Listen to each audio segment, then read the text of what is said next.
Hello, thanks for joining me. Asanteni sana. Today I come to you in Matuta, before Neno.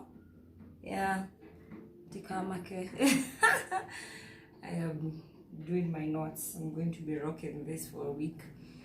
Anyway, today I want to discuss something that keeps repeating itself: xenophobia. So I'm sure everybody at this point has heard of the attacks on foreigners, mostly African foreigners in South Africa, and they are, how do I put it? These things tend to go and come back. They go and come back. They go and come back, because like in 2010, there was attacks, and then there was attacks again a couple of years ago, and then now this one. I'll speak about the 2010 one because the 2010 one was a bit personal for me. My cousin Alex was in South Africa at the time, and I can imagine for the families of mostly the Nigerians who are the ones who are under attack right now.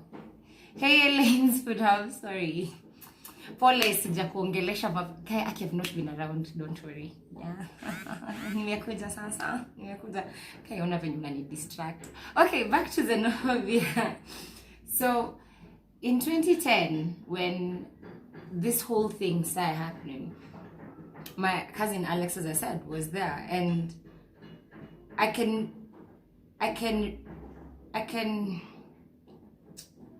understand how families that have people down there, how they feel, because I remember fear. It was fear that mostly overpowered every emotion that I had. Fear, and then when I'm not afraid, I'm worried. It was anxiety. It was just so many feelings all at once, and every day I hoped that Alex will come home safe. We had to pay for, we couldn't get him on an airplane back home, so we put him on a bus to come back home, and every day we wanted to talk to him so that we know that he's alive, he's well. These things were just everywhere, and it scared me.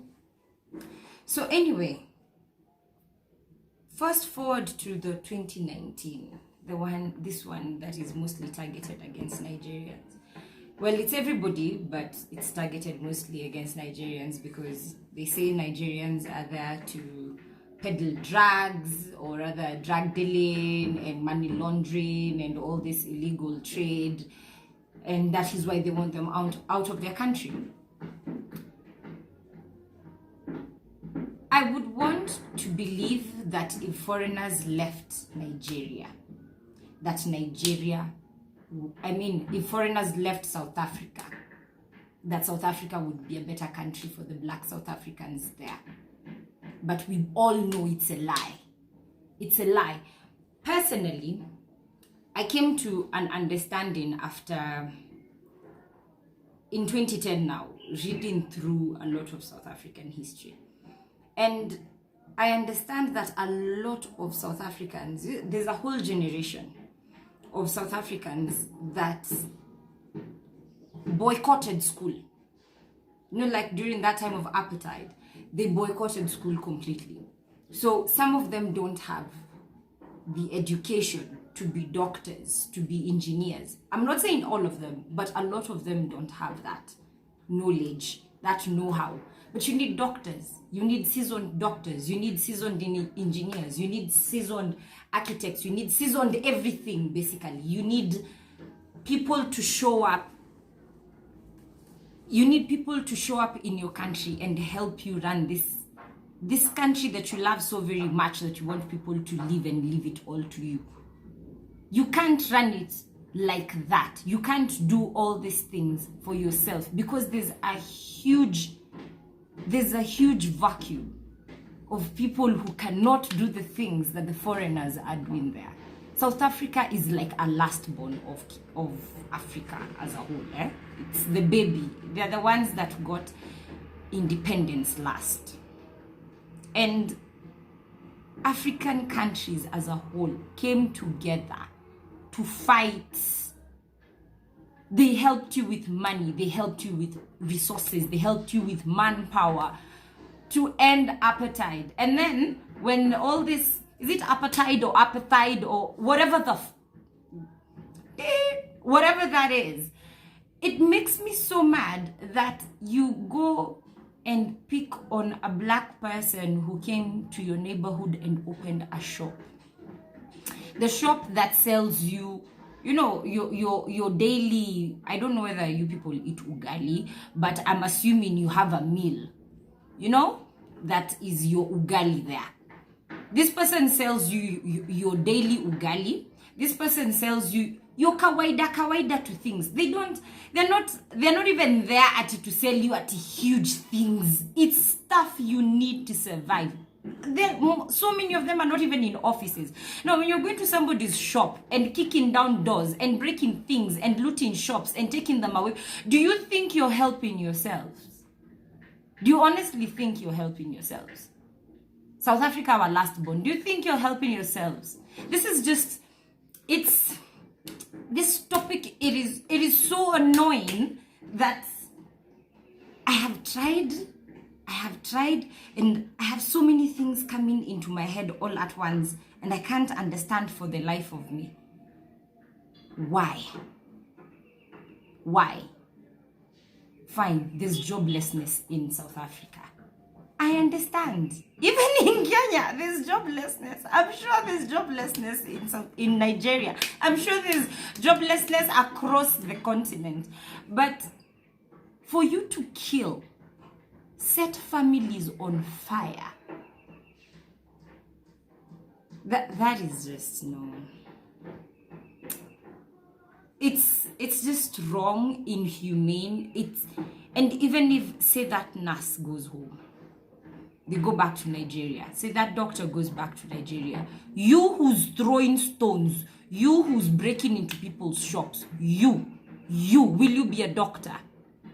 Or how many doctors are there in your family that you will line up to go be doctors and treat all those people that are being run over by trucks? I'm sorry, I saw one person being run over, and honestly, I just thought karma came to you. You deserved whatever. Whoever that person was deserved it, because it just came from looting a car. I want to understand why you assume that the little, or even say the much, that foreigners are doing in your country. I want to understand how much of it can you do for yourself. I just want to understand. And even if you can do it for yourself, for how long will you be able to do it for yourself? For how long will you be able to treat yourselves? For how long will you be able to... And do you... Honestly, I'm starting to think as African states out here, you should just give South Africa a friggin' blackout. Like, nothing. Boycott all these things. I was looking online and I'm thinking, it's not like people are not doing your shit. People are buying your stuff. We support your businesses outside your borders. And then you people are just here banning a little shop, a mama mboga shop in your neighborhood. Where will you get your mama mboga stuff next week? Now that you have taken everything. You think the 2 kgs of sugar that you looted today will feed you for the rest of your life? Can't happen. Won't happen. Or you think the manufacturer will just open the door for you? How much money do you have to set up a shop? And when you think about it, you say joblessness, you say all these things are the reasons that you guys are doing this to other Africans. But really, most of your land is occupied by other people. How come you don't attack those ones? Let's just be honest, because most of the land in South Africa is owned by white people. And to some extent, I start to think that you're not really a free country as you think you are. Most of your land is in the hands of white people. Most of it, like what? Is it 80% of land, ground? I am honestly seeing a situation whereby all this is just, it is directed to the wrong person. All this anger, all this rage, all this this nonsense, basically, that South Africans, you people are doing, that one. And where are church leaders? Maybe kwanza Christianity mnaanza kunichokesha. Where are these church leaders? Where are these people? Where are these religious leaders who, when you go to church on Sunday, when you go to your little cells where you people pray in your neighborhoods, what are those pastors telling you? Honestly, something ought to be done. And if you honestly think that Africans, especially Africans, black people like you, look at your skin like that, and then think. You think when they leave South Africa, you'll become better. You think if the rest of Africa lets you go, you'll become better. You're the last born child that Africans change diapers for, and you think you're going to be better. You've not even learned how to walk on your own damn bloody selves, and you're still acting over here. You're acting up. No. South Africans, over here,